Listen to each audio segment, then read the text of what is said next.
Hello students, how are you? My name is Dr. Jyoti Singh and today I am going to discuss with you the question and answer solutions of chapter number 8 from class 8 science, and the chapter name is cell structure and function. So let's start the discussion, and this chapter is the basic biology chapter. ठीक है, तो आप लोगों को इस chapter को बहुत अच्छे से समझना चाहिए, और जब आप पहली बार समझें तो किसी भी तरीके का कन्फ्यूजन अपने मन में ना रखें। तो जब भी आप पढ़ें तो सबसे पहले अपने कॉन्सेप्ट्स को क्लियर करिए, क्योंकि एक बार अगर आपने गलत कॉन्सेप्ट्स को समझ लिया या गलत चीज़ समझ ली है तो फिर क्या होता है ना कि जो पहली बार समझा रहता है वही बार बार याद आता है। सही चीज़ अगर आप समझ भी जाएंगे तो वो हो सकता है फिर से भूल जाए। तो जब तक कोई चीज़ समझ ना आ जाए तब तक उससे हटिए मत, ठीक है। मतलब लगे रहिए 1 दिन 2 दिन 3 दिन 4 दिन 10 दिन, ठीक है, लेकिन समझ आ जाएगी आपको। उसको बार बार पढ़िए। कई बार एक बारी में नहीं समझ आता है क्योंकि अभी आप छोटी उम्र के हैं, तो एक बार फिर थोड़ा गैप कर लीजिए, 1 दिन का, आधे घंटे का, 1 घंटे का, तो उसके बाद फिर से उसको रीड करिए तो समझ में आएगा। और उस टॉपिक से रिलेटेड डिफरेंट वीडियोस देखिए। एक टीचर से नहीं समझ में आता है तो दूसरे टीचर का वीडियो देखिए, तो इससे आपको कॉन्सेप्ट्स आपके पूरे क्लियर हो जाएंगे धीरे धीरे करके। Fine, so let us start the discussion of the question and answers. तो पहला क्वेश्चन है कि indicate whether the following statements are true और फॉल्स। हमें बताना है कि जो नीचे सेंटेंसेस लिखे हैं वो ट्रू है या फॉल्स हैं।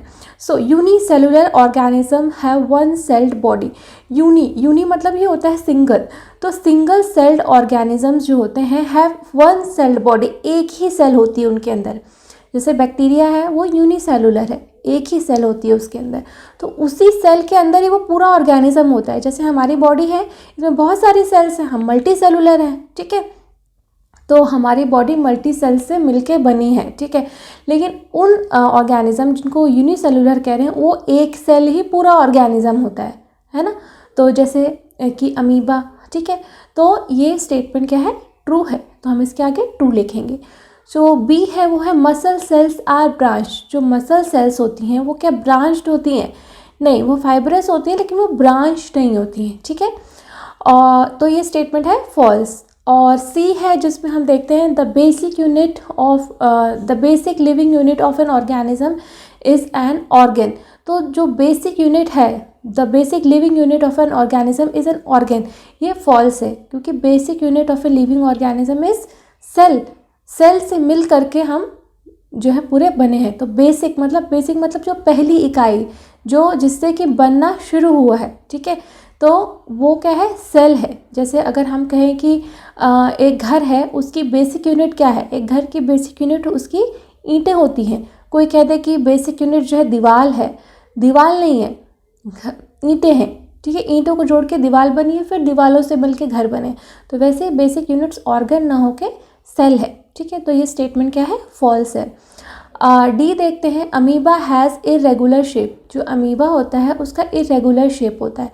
यस, अमीबा का कोई डेफिनेट शेप नहीं होता है। जैसे हमारी आँख, कान, नाक, मुंह, बॉडी का एक डेफिनेट शेप है, हमारा एक स्ट्रक्चर है, हाथ की बनावट है, ऐसी उंगलियाँ होंगी, ऐसी नाक होगी। अमीबा का ऐसा कुछ नहीं है, उसका जो है इरेगुलर बॉडी है, शेप उसका कोई भी डिफाइंड नहीं है, ठीक है। तो yes, this statement is true. अब हम देखते हैं question number 2। Make a sketch of a human nerve cell that what functions do nerve cells perform. Nerve cells क्या होती हैं? जैसे आप यहाँ फिगर में देख सकते हैं, ये जो है ये एक नर्व सेल की डायग्राम है, ठीक है। तो इस डायग्राम को बनाने के लिए क्या टेक्निक फॉलो की गई है? उल्टा सी आप बनाइए, एक उल्टा सी, फिर यहाँ पे उल्टा सी, फिर यहाँ उल्टा सी, यहाँ उल्टा सी, यहाँ उल्टा सी, और यहाँ बहुत सारे उल्टे। ये ऐसा नहीं है कि इतने नंबर ऑफ सीज बनेंगे तो ही होगा, कुछ भी आप बना सकते हो, कितने भी नंबर बना सकते हो, ठीक है, ऐसे, ठीक है। तो ये उल्टा सी आपने बना दिया। फिर क्या करना है कि एक इसमें ऐसे करके आप ये निकाल दीजिए, ये लाइन, ठीक है। तो ये जो है आपका ये सेल बॉडी है, ठीक है, ये इसका सेल बॉडी है। और इसको क्या कहते हैं, ये सेल बॉडी के अंदर एक न्यूक्लियस, जैसे नॉर्मल सेल होती है वैसे ये सेल बॉडी है, उसके अंदर एक न्यूक्लियस। और ये जो पूंछ जैसी निकली हुई देख रहे हैं इसको हम कहते हैं एक्सॉन, ठीक है, ये है एक्सॉन। और ये सेल बॉडी है, इसके 2 पार्ट हैं, एक एक्सॉन और एक सेल बॉडी। तो एक्सॉन में ये जो है, इसमें ये नर्व सेल्स जो है सिग्नल्स यहाँ से यहाँ ऐसे जंप करके जाते हैं, ठीक है। सिग्नल ट्रांसफ़र करने के लिए एक्सॉन का ऐसा स्ट्रक्चर होता है। तो ये आपकी नर्व सेल्स है और इसका फंक्शन क्या होता है, इसका फंक्शन होता है सिग्नल को ट्रांसफ़र करना। मतलब ये सेल्स जो होती हैं हमारे ब्रेन में पाई जाती हैं और ये न्यूरल नेटवर्क्स जो है इस्टेब्लिश करती हैं इसी से। और जो भी हमारे दिमाग में, जो हमारी स्पाइनल कॉर्ड से मैसेज जाता है वो इन्हीं सेल्स के थ्रू जा कर के वहाँ पे प्रोसेसिंग होती है और हम समझते हैं कि हमने क्या समझा, ठीक है। The function of nerve cell is to transmit messages to the brain and also to take away messages from the brain to the receptor organs. तो दोनों काम करती हैं ये नर्व सेल्स, ब्रेन तक सिग्नल पहुंचाती हैं और ब्रेन से जो कमांड आती है वो कमांड जो है वापस जो है वो रिसेप्टर ऑर्गन्स तक पहुंचाती हैं। Thus it controls the working of different parts of the body. तो ये different parts of the body के जो वर्किंग है उसको कंट्रोल करती हैं, ठीक है।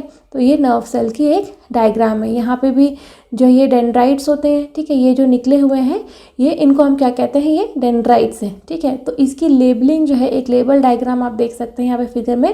तो इसी तरीके से आप लेबल्ड डायग्राम जो है ये आपको ये बनानी है, नर्व सेल की लेबल डायग्राम। जो इंपॉर्टेंट लेबलिंग आप इसमें देख सकते हैं ना, एक्सॉन, सेल बॉडी, न्यूक्लियस। तो इस तरह से 3-4 लेबलिंग करते हुए आपको डायग्राम बनानी है। अब हम देखते हैं question number 3। Right short notes on following. हमको शॉर्ट नोट्स लिखने हैं। साइटोप्लाज्म और न्यूक्लियस ऑफ अ सेल। तो जो सेल होती है तो उसमें 2 चीज़ें होती हैं प्रोमिनेंटली। उस सेल में एक साइटोप्लाज्म होता है और एक न्यूक्लियस होता है, ठीक है। जैसे अगर आपको ये देखा जाए, जैसे ये एक सेल है, ठीक है, और ये उसके अंदर एक न्यूक्लियस हो गया, ठीक है, न्यूक्लियस हो गया। तो ये जो आप पोर्शन देख रहे हैं यहाँ पे, जैसे कि मैं अगर यहाँ पे दिखाऊं कि ये वाला जो पोर्शन है ये वाला पोर्शन ये है साइटोप्लाज्म, इसी को कहते हैं साइटोप्लाज्म, ठीक है। और यहाँ जो पोर्शन देख रहे हैं ये वाला पोर्शन, इसको कहते हैं हम न्यूक्लियस। ये वाला पोर्शन जो है ये न्यूक्लियस है, ठीक है। और अब आपको समझ में आ रहा है, साइटोप्लाज्म के अंदर जो है और भी चीज़ें होती हैं, जैसे गोल्गी अपरेटस, माइटोकॉन्ड्रिया और जितने ऑर्गेनेलीज होती हैं, ठीक है, डिफरेंट फंक्शंस करने के लिए, राइबोसोम्स, वो सारे इस साइटोप्लाज्म के अंदर इम्बेडेड रहते हैं, ठीक है। और उसी न्यूक्लियस भी साइटोप्लाज्म के अंदर ही रहता है, ठीक है। और अब हम देखेंगे कैसे हमने इसको वर्ड में एक्सप्लेन किया गया है, कैसे एक्सप्लेन किया है, ठीक है। तो सबसे पहले साइटोप्लाज्म को हम देखें तो क्या है ये, it is a fluid. It is a fluid that fills the cell and occurs between plasma membrane and the nucleus. Plasma membrane क्या होता है, जो सेल का आउटर लेयर होता है उसको हम प्लाज्मा मेम्ब्रेन कहते हैं, ठीक है। और न्यूक्लियस मेम्ब्रेन और प्लाज्मा मेम्ब्रेन के बीच में, सपोज ये सेल है, अगर आप यहाँ पे ये सेल माने यहाँ पे इसको, ठीक है, तो यहाँ पे ये जो है ये प्लाज्मा मेम्ब्रेन होगी, इसको हम कहेंगे प्लाज्मा मेम्ब्रेन, ठीक है, प्लाज्मा मेम्ब्रेन, ओके। तो अब इसके अंदर यहाँ पे ये न्यूक्लियस है। तो वही कहा गया साइटोप्लाज्म क्या होता है, प्लाज्मा मेम्ब्रेन और न्यूक्लियस के बीच में ये जो खाली पोर्शन देख रहे हैं ना, ये वाइट कलर का, ये वाला पोर्शन, इसी को हम कहते हैं साइटोप्लाज्म, ठीक है। So the cell organelle such as mitochondria, ribosome, ये सेल ऑर्गेनेलीज होती हैं। Mitochondria, ribosomes, Golgi bodies etcetera are suspended in the cytoplasm. ये साइटोप्लाज्म के अंदर जो है यहाँ पे माइटोकॉन्ड्रिया, जैसे यहाँ पे माइटोकॉन्ड्रिया हो गया, फिर यहाँ पे ये राइबोसोम, यहाँ बहुत सारे राइबोसोम हो गए, यहाँ पे जो है गोल्गी बॉडीज़ हो गई, यहाँ पे ऐसे ऐसे करके इसी साइटोप्लाज्म के अंदर सस्पेंडेड रहते हैं, ठीक है। So the cytoplasm helps in the exchange of materials between cell and और सेल ऑर्गेनेलीज। तो जो साइटोप्लाज्म होता है एक तरीके से सबको कोऑर्डिनेट करता है, सारी सेल ऑर्गेनेलीज में जो भी न्यूट्रिशन पहुंचता है इसी साइटोप्लाज्म की वजह से पहुंचता है, फाइन। अब हम देखेंगे जो है दूसरा टर्म, वो है न्यूक्लियस ऑफ अ सेल। वो क्या होता है न्यूक्लियस ऑफ ए सेल, तो यहाँ पे आप जैसे देख सकते हैं एक डायग्राम बनी है न्यूक्लियस की, ठीक है, ये न्यूक्लियस की एक डायग्राम बनी है, nucleus of a cell. The nucleus is a spherical structure generally present at the center of a cell. The nucleus is composed of the following components. तो जो न्यूक्लियस होता है वो सेल के सेंटर में होता है, जैसे आप यहाँ फिगर में देख सकते हैं न्यूक्लियस है, ये न्यूक्लियर की मेम्ब्रेन होती है, जो ऑरेंज कलर की पट्टी देख रहे हैं ना, ये न्यूक्लियर मेम्ब्रेन है। और न्यूक्लियस के अंदर भी एक छोटा सा बॉडी होता है, ठीक है, उसको हम कहते हैं न्यूक्लियोलस। न्यूक्लियोलस का रोल है सेल डिवीजन के समय में ये क्रोमोसोम्स को सेपरेट करने में मदद करता है। और ये न्यूक्लियोपोर है, ठीक है, न्यूक्लियर पोर। इससे क्या होता है, न्यूक्लियर के अंदर जो है ये कुछ न्यूट्रिशन जाना है, किन्हीं प्रोटीन्स को जाना है, किन्हीं प्रोटीन्स को बाहर आना है, तो ट्रांसपोर्टेशन के लिए ये न्यूक्लियर पोर होते हैं, ठीक है। ये सेमी परमिएबल होते हैं, यानी सब कंपाउंड्स इसके अंदर नहीं जा सकते, जिनको ये परमिट करेगा केवल वही जा सकते हैं, ठीक है। और ये जो पतले पतले धागे की तरह देख रहे हैं आप, ये है क्रोमोसोम्स, ठीक है। और ये ऑरेंज कलर की ये है न्यूक्लियर मेम्ब्रेन। तो ये है आपकी न्यूक्लियस ऑफ अ सेल। तो इस तरीके से आप दिखा सकते हैं, अगर आपको एग्ज़ाम में बनाने के लिए आया तो आपको ऐसे ही बनाना है, ठीक है। न्यूक्लियस का स्ट्रक्चर ऐसे ही बनाना है। अगर हम 1 बाय 1 समझना चाहें न्यूक्लियस के स्ट्रक्चर में, तो न्यूक्लियर मेम्ब्रेन होती है। ये क्या होती है nuclear membrane? It is a double layer membrane which separates the content of the nucleus from the cytoplasm. The nuclear membrane has nuclear pore that allows the transfer of specific substances in and out of the nucleus. अब हम देखते हैं nucleolus क्या है। It is a small spherical body that is not bound by any membrane. तो nucleus हमने देखा। Chromosomes क्या करते हैं? These are thread like structure that carry genes. Genes contain information necessary for the transfer of characteristic from the parents to the offspring. तो ये chromosomes क्या होते हैं? ये जेनेटिक मटेरियल होते हैं। इनके ऊपर बहुत सारी जीन्स होती हैं जो कि एक जनरेशन से दूसरी जनरेशन में कैरेक्टर्स के ट्रांसफ़र के लिए रिस्पॉन्सिबल होती हैं। इन्हीं की वजह से हमारे जीन जो है एक जनरेशन से दूसरी जनरेशन में ट्रांसफ़र होते रहते हैं, ठीक है। Thus chromosomes play an important role in the inheritance of characteristics. तो कैरेक्टरिस्टिक्स के इनहेरिटेंस में क्रोमोसोम्स का बहुत इंपॉर्टेंट रोल है। अब हम देखते हैं question number 4। Which part of the cell contains organelles. Organelles, जो सेल ऑर्गेनेलीज होती हैं वो कौन से पार्ट में होती हैं सेल के? वो साइटोप्लाज्म में होती हैं। साइटोप्लाज्म में ही सारी सेल ऑर्गेनेलीज जो होती हैं वो एम्बेडेड होती हैं, ठीक है। So cytoplasm is the part of cell that contain various organelles such as mitochondria, ribosomes, Golgi bodies, etc. Cytoplasm is a fluid that fills the cell and occurs between plasma membrane and the nucleus, ठीक है। I hope कि आपको ये question अच्छे से समझ में आ रहा है, ठीक है। अब हम देखते हैं question number 5। State the difference between eukaryotes and prokaryotes. तो यूकैरियोट्स और प्रोकैरियोट्स में कुछ डिफरेंसेस आपको बताने हैं, ठीक है। तो जैसे आप यहाँ पे देख सकते हैं, ये एक डायग्राम है प्रोकैरियोटिक सेल और यूकैरियोटिक सेल का, ठीक है। प्रोकैरियोटिक सेल में क्या होता है कि जो सेल वॉल होती है, ठीक है, इन सम यूकैरियोट, जिसमें कह रहे हैं कि सेल वॉल जो होती है ये प्रेजेंट रहती है प्रोकैरियोट्स में, ठीक है। लेकिन यहाँ पे जो न्यूक्लियस आप देख रहे हो प्रोकैरियोट्स में, कहीं भी न्यूक्लियस नहीं है, ठीक है। जो ये जो क्रोमोसोम्स होता है, ये क्रोमोसोम जो है साइटोप्लाज्म के अंदर ही एक तरीके से रहती है। इसमें कोई भी न्यूक्लियस नहीं दिख रहा है, मेजर डिफरेंस है ये, ठीक है। और प्रोकैरियोटिक सेल में एक न्यूक्लियस है, ठीक है, और न्यूक्लियस जो है वो न्यूक्लियर मेम्ब्रेन से घिरा हुआ है, ठीक है। और उसमें ये देख रहे हैं आप न्यूक्लियर मेम्ब्रेन लिखा हुआ है, ठीक है। और इसमें एक न्यूक्लियस है और न्यूक्लियस के अंदर न्यूक्लियोलस है और उसी के अंदर सारे जो है क्रोमोसोम्स रहते हैं। लेकिन प्रोकैरियोटिक सेल में कोई भी न्यूक्लियस नहीं है, ठीक है। इस वजह से जो है ये एक मेजर डिफरेंस है दोनों में कि prokaryotic cell do not have nucleus while eukaryotic cell है मेम्ब्रेन बाउंड न्यूक्लियस। तो बेसिकली प्रोकैरियोटिक सेल में जितनी भी मेम्ब्रेन बाउंड ऑर्गेनेलीज होती हैं वो नहीं होती हैं, जैसे कि राइबोसोम्स है, आप यहाँ देख सकते हैं दोनों में है, ठीक है। क्लोरोप्लास्ट जो है आप देख रहे हैं कि केवल यूकैरियोटिक सेल में है, मतलब वो भी प्लांट सेल में है केवल, ठीक है। और गोल्गी बॉडीज़ भी मेम्ब्रेन बाउंड ऑर्गेनेली है, ये इधर पे नहीं है, प्रोकैरियोट्स में नहीं है। माइटोकॉन्ड्रिया आप देख सकते हैं यहाँ पे यूकैरियोटिक सेल में है, प्रोकैरियोटिक सेल में कहीं पे भी माइटोकॉन्ड्रिया नहीं है, ठीक है। तो मतलब डबल मेम्ब्रेन बाउंड ऑर्गेनेलीज जो है वो नहीं होती हैं। एंडोप्लाज्मिक रेटिकुलम इसमें है यूकैरियोटिक सेल में और प्रोकैरियोटिक सेल में नहीं है, ठीक है। यहाँ पे आप कुछ मेजर पॉइंटेड फॉर्म में डिफरेंसेस कुछ देख पा रहे हैं, जैसे प्रोकैरियोटिक और यूकैरियोटिक सेल में डीएनए के बेसिस पे अगर हम कहें तो DNA is naked, DNA is bound to protein, ठीक है। जो प्रोटीन बाउंडेड होते हैं डीएनए यूकैरियोट्स में और यहाँ पे नेकेड होते हैं। डीएनए इज़ सर्कुलर, जो इनका डीएनए होता है प्रोकैरियोट्स में वो सर्कुलर होता है और यूकैरियोट्स में डीएनए लीनियर होता है। यूजुअली नो इंट्रॉन्स, डीएनए में कोई भी इंट्रॉन्स नहीं होते, ठीक है, और यूकैरियोट्स में हैज़ इंट्रॉन्स। तो ऑर्गेनेलीज में अगर देखें तो न्यूक्लियस नहीं होता है जैसे मैंने बताया, और यूकैरियोट्स में हैज़ न्यूक्लियस। ऑर्गेनेलीज में जैसे no membrane bound organelle, membrane bound organelle नहीं होते हैं और इसमें मेम्ब्रेन बाउंड ऑर्गेनेली होते हैं। राइबोसोम्स में देखें तो प्रोकैरियोट्स में 70S टाइप का राइबोसोम पाया जाता है, ये सेंट्रीफ्यूगेशन के बेसिस पे है, और यूकैरियोट्स में 80S राइबोसोम्स पाया जाता है। रिप्रोडक्शन में ये जो है, जो प्रोकैरियोट्स होते हैं they reproduce by binary fission, जबकि यूकैरियोटिक सेल्स जो होते हैं वो माइटोसिस और मियोसिस के प्रोसेस के थ्रू रिप्रोड्यूस करते हैं।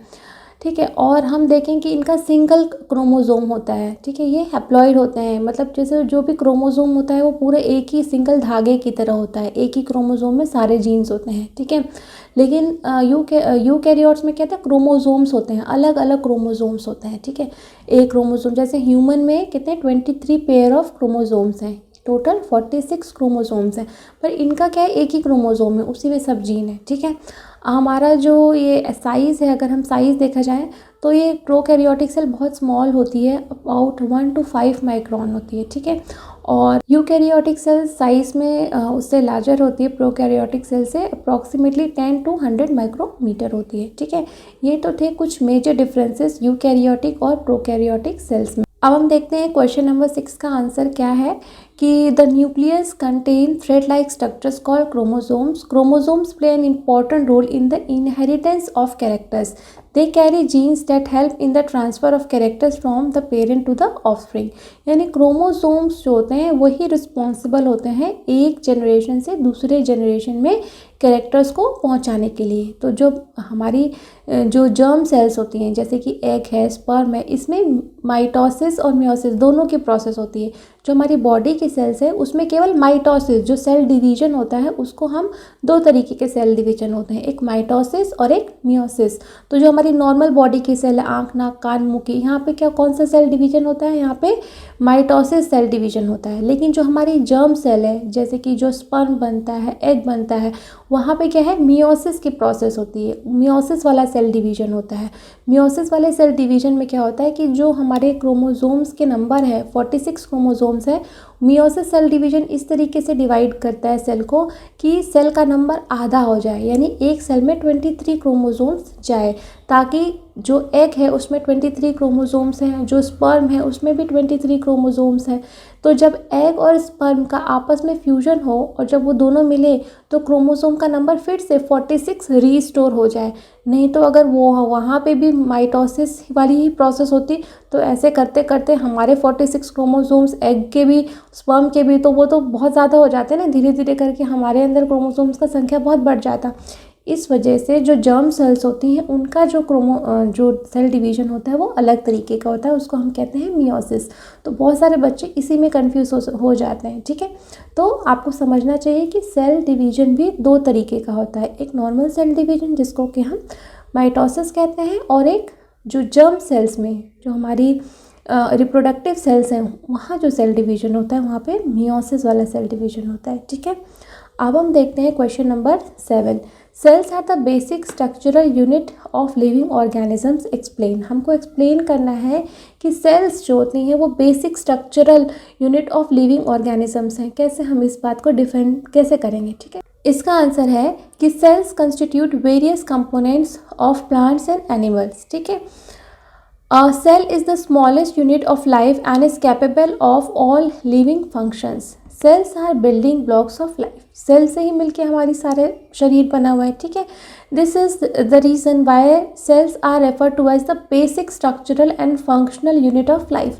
तो हमारी बॉडी में जो भी कुछ हो रहा है वो किसी न किसी सेल के अंदर हो रहा है, और बहुत सारी सेल्स के अंदर एक साथ एक कोऑर्डिनेटेड वे में हो रहा है।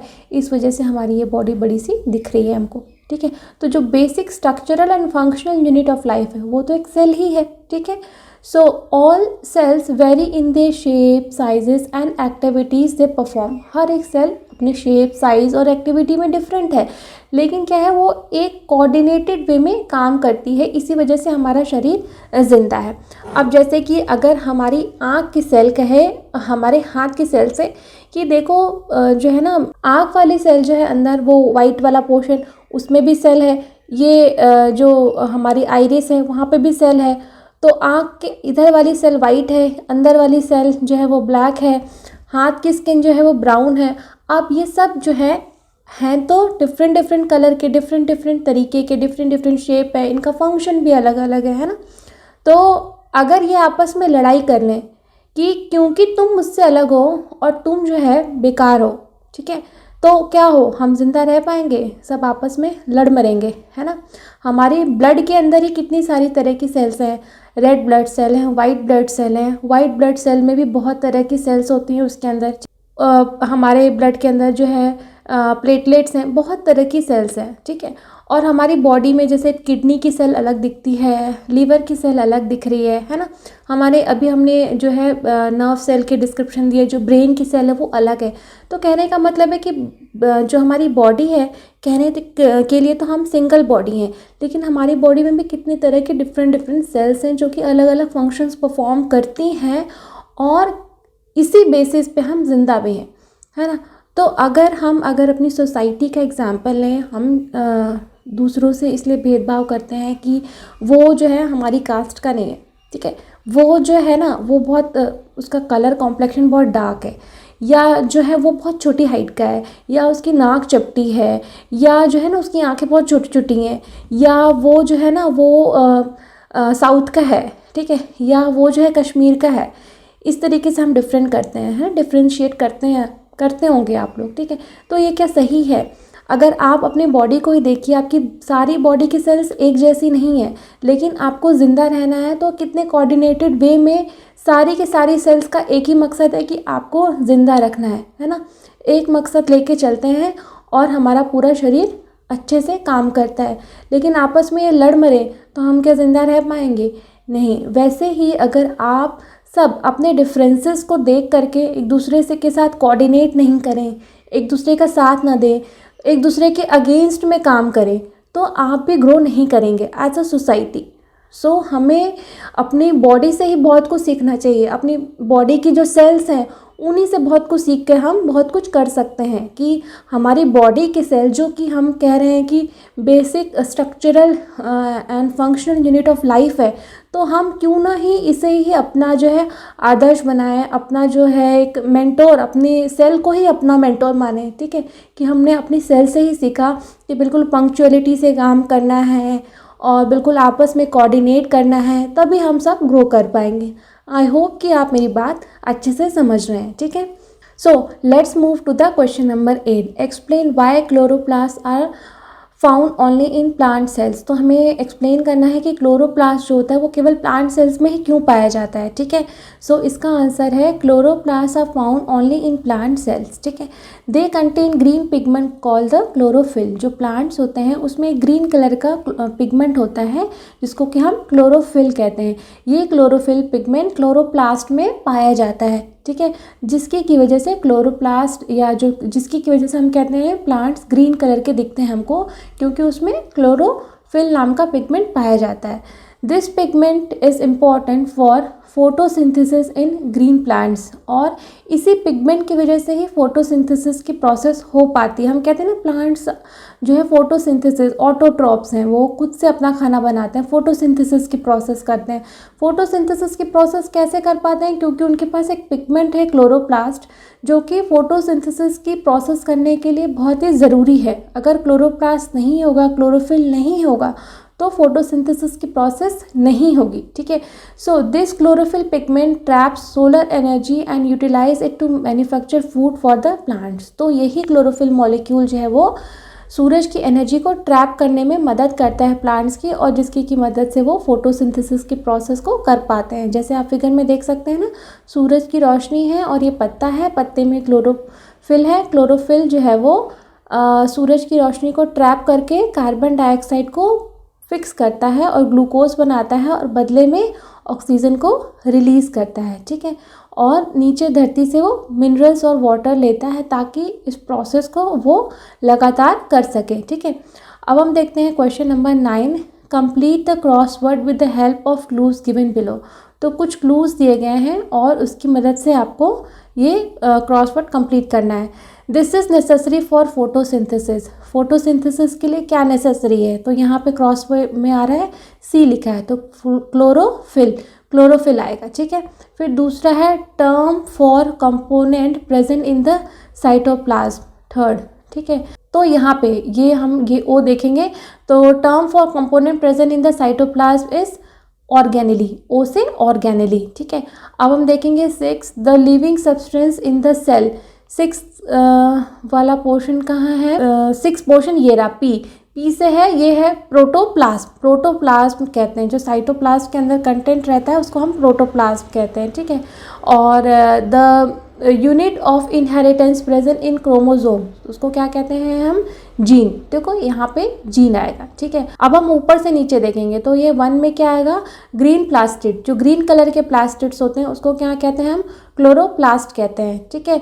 और जो जैसे कि हम कुछ पत्तों में देखते हैं, वो पत्तों का कलर जो होता है रेड होता है, ऑरेंज होता है, पर्पल होता है ना, कुछ पत्ते ग्रीन नहीं होते उनमें, तो उनमें क्या क्लोरोफिल नहीं होता है क्या उनमें?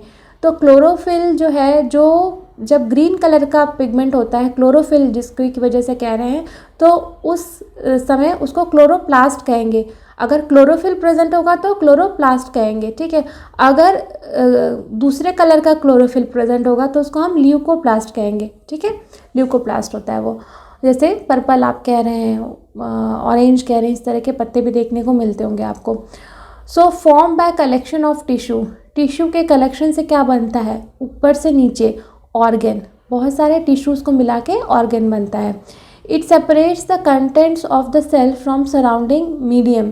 तो कंटेंट ऑफ द सेल्स को सराउंडिंग मीडियम से कौन सेपरेट करता है? वो है सेल वॉल। 4th में ये आ रहा है मेम्ब्रेन, ठीक है। तो ये M है तो इस वजह से यहाँ पे मेम्ब्रेन हो जाएगा, ठीक है। MEMBRANE, membrane. सो 5th है empty structure of the cytoplasm. 5th में तो ये है हमारा empty structure in the cytoplasm, वो है वैक्यूल। वैक्यूल जो है एक इम्पटी स्ट्रक्चर होता है, ठीक है, प्लांट्स में, ताकि उनको बोयेंसी मिल सके, ठीक है। और एक ग्रुप ऑफ सेल्स, 7th क्या है? एक ग्रुप ऑफ सेल, इसको कहते हैं टिश्यू, TISSUE, ठीक है, टिश्यू आएगा यहाँ पे, ओके। अब हम देखते हैं question number 10। Make sketches of animal and plant cell, state 3 differences between them. तो ये बहुत ही इंपॉर्टेंट क्वेश्चन है। ये आप फिगर देख सकते हैं एनिमल और प्लांट सेल्स की, ठीक है। एनिमल सेल्स आपको ऐसे राउंड बनाना है, ठीक है, और प्लांट सेल आपको ऐसे चौकोर टाइप का बनाना है। और एनिमल सेल में आप देखिए कि कहीं पे भी सेल वॉल नहीं है, ठीक है। जो प्लांट सेल होती है उसके अंदर जो है वो सेल वॉल होती है, यहाँ पे सेल वॉल, ठीक है। एनिमल सेल में सेल वॉल नहीं होती है, ठीक है। और जो मेन डिफरेंसेस है वो वही मैं आपको यहाँ पे डिस्कस करूँगी। और यहाँ पे एक देख रहे हो ना, ये बड़ा सा ये बना हुआ है, ये इसी को वैक्यूल कहते हैं, ये जो पोर्शन है, ठीक है, इसको वैक्यूल कहते हैं। ये प्लांट सेल की कैरेक्टरिस्टिक है, एनिमल सेल में ये ऐसा आपको नहीं देखने को मिलेगा, ठीक है। ये वैक्यूल है। तो जब भी आप ड्रॉ करो ये ध्यान रखना कि प्लांट सेल आपको चौकोर बनाना है, एनिमल सेल राउंड बनाना है, प्लांट सेल में आपको सेल वॉल दिखाना है, ठीक है, और एक वैक्यूल भी ज़रूर से दिखाना है, ठीक है। और बाकी चीज़ें लगभग दोनों में सेम ही रहेंगी, ठीक है। माइटोकॉन्ड्रिया दोनों में रहता है, न्यूक्लियस न्यूक्लियोलस दोनों में रहता है, गोल्गी बॉडीज़ दोनों में रहती हैं, तो ये है, ठीक है। और अगर डिफरेंसेस की बात की जाए कि they are generally small in size में थोड़े एनिमल सेल्स छोटे होते हैं, they are usually larger than animal cells, cell wall is absent, cell wall is present, vacuoles are small in size, vacuoles are large in size. तो vacuoles होते हैं लेकिन बहुत छोटे होते हैं। So no other animal cell possesses plastid except for protozoan Euglena. तो एक एक्सेप्शन है यूग्लिना, तो उसके अलावा बाकी सब एनिमल सेल्स में प्लास्टिड्स नहीं होते हैं, जो कलरफुल पिगमेंट्स जिसको कह रहे हैं हम, क्लोरोप्लास्ट हो, ठीक है, तो या क्लोरोफिल हो, तो इसके ये नहीं होते हैं, ठीक है। और एनिमल प्लांट सेल में प्लास्टिड्स जो होती है वो प्रेजेंट होते हैं, ठीक है। सो आई होप कि आपको ये क्वेश्चन आंसर डिस्कशन अच्छे से समझ में आया होगा। And still if you have any doubts then you can write in the comment section, I will surely reply. Thank you.